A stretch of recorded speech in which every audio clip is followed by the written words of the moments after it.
Thereafter, we will register hustlers. They will volunteer the information. There will be a form that they will fill. A boda fellow, mama mboga lady, or any Kenyan who feels he would require these funds will apply on his phone, and we will have registration officers in the first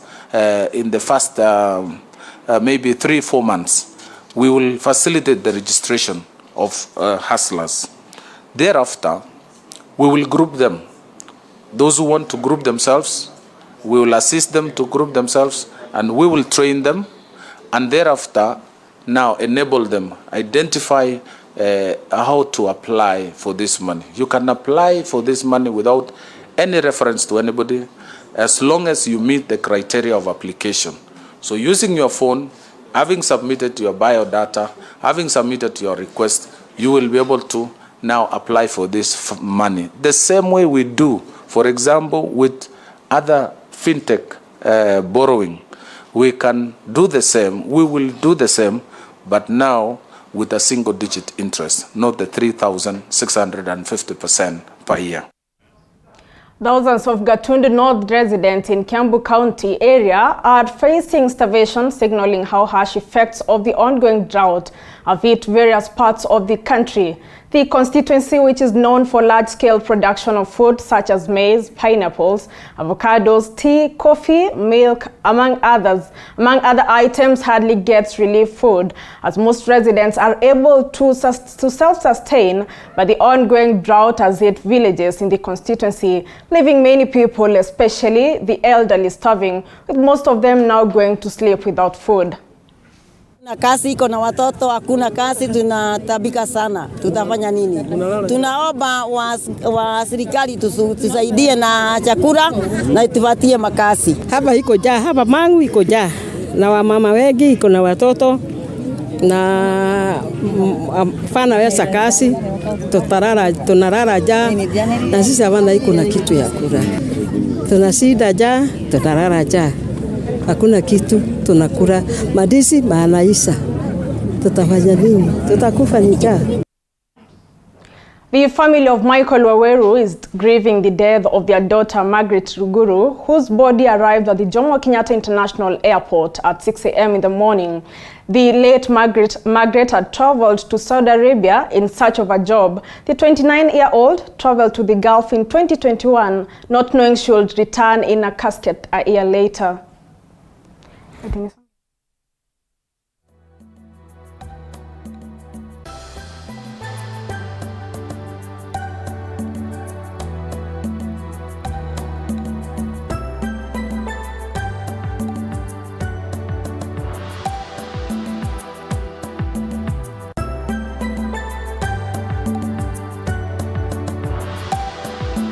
Huyu mtoto wangu alienda mwaka uliopita mwezi wa 5 na amefanya kazi hadi mwezi wa 3 mwaka huu, na mimi kuongea naye wakati wa mwisho niliongea naye mwezi wa 2.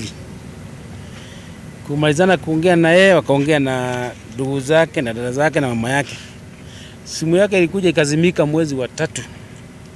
Tumekaa tukilia kutoka mwezi wa 3 mpaka hii mwezi wa 10 tulipata ripoti mtoto wetu ameaga. La kwanza ni kushukuru Mike Sonko sana, ni kwa sababu hatungeweza kufikisha hii mwili huko, labda ingetupiliwa huko, lakini kwa sababu ya kujitia, atujui si wa familia yetu, si wa kaunti yetu, but amejitoa akaweza kuleta Margaret huku Kenya.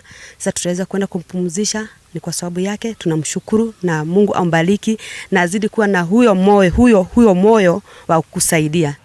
So unfortunately Waruguru lost her life in unknown circumstances. And us as Bunge la Mwananchi, we are not happy about this.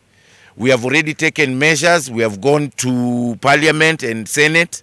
We presented a petition to the Parliament and Senate because we've seen our young girls and our women suffering under slavery, suffering under torture, suffering under sexual abuse in the Kingdom of Saudi Arabia. The Kenya Tissue and Transplant Authority, KTAA, has registered an increase of 15 new blood banks to the current 45, up from 30 in the previous year. Speaking during their press briefing in Nairobi after a week-long blood donation campaign, KTAA Nairobi Regional Manager Festus Koech said that Kenya's storage capacity has improved by around 123% from storing 24,000 units as of last year to the current 65,000 units.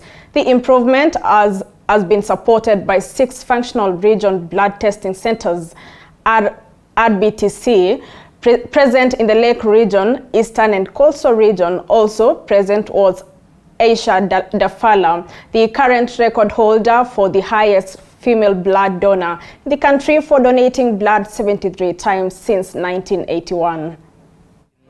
Achieving our targets up to 80% of the total blood need in the country. The blood collection need in the country right now stands at 500,000, and last year we managed, the last financial year we managed to collect around 384,000 units of blood. So we are actually very close to the target, and this has been attributed due to the change of management, the new management, and the government support that we've been seeing for the last 2 years. For the last 42 years, I've been donating, and my motivation is to know that somebody somewhere is in need of blood. When I started donating, my first time, I lost conscience, but that didn't stop me.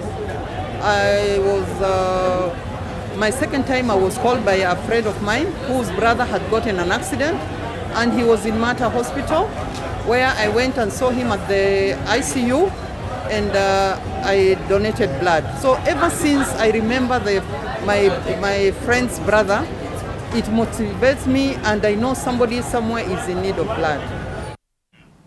Moving on, farmers and food security experts in Nakuru have condemned the move by the government to lift the ban on genetically modified crops. They peg their disgruntlement on the lack of public participation provided by the Constitution, and further express socioeconomic and public deception concepts. Chichi Josephine with that story. 2 weeks after President William Ruto announced that the cabinet had effectively lifted the decade-old ban on openly cultivating and importing genetically modified crops, the move is eliciting mixed reactions from farmers and food security experts. Haijahakikishwa, hakuna, ni kitu kimeanza juzi, na kuna pia sehemu zingine katika Afrika na hata India, hata wapi ambao wamekuwa nazo na hawajafaidika. This is a decision that is made without involvement of many people, especially those that have a stake with the health of the people of Kenya and also the health of farmers. In a joint statement, the groups under the Participatory of Ecological Land Use Management said the abrupt decision essentially curtails the freedom of Kenyans to choose what they want to eat. Hii si solution ya mambo ya food security. Food security inalai kwa mikono ya small scale food producers, na ndio wakulima wetu waweze kulima hii chakula mzuri ama waweze kuwa na uhuru. Lazima tu promote njia ambazo za agroecology, lazima tu promote njia za regenerative agriculture, lazima tufikirie mambo ya organic farming kwa sababu GMO si solution ya mambo ya food security.